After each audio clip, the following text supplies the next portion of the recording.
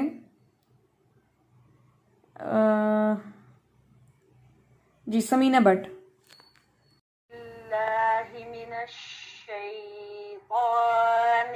बिस्मिल्लाहिर्रहमानिर्रहीम.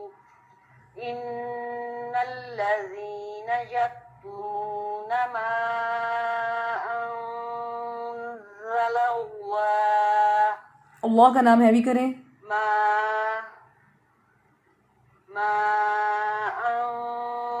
अंज़लल्लाहु मिनल किताबि वयश्तरून बिही समन क़लीला उलाइका मा यअकुलूना फी बुतूनिहिम इल्लन नार वला युकल्लिमुहुमुल्लाहु यौमल क़ियामह. आपकी आवाज नहीं बची आ रही मुझे. जी, आप पढ़ें, मैं सुन रही हूँ. मैं माइक बंद करती हूँ, फिर समझ आती है मुझे. जी, आप पढ़ें, मैं सुन रही हूँ आपको.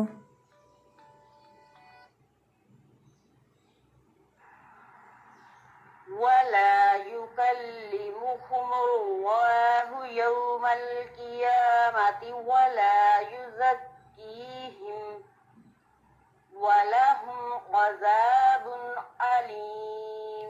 ठीक है, बारिकल्लाहु फीक. इस्लाह के पॉइंट्स नोट कर लें.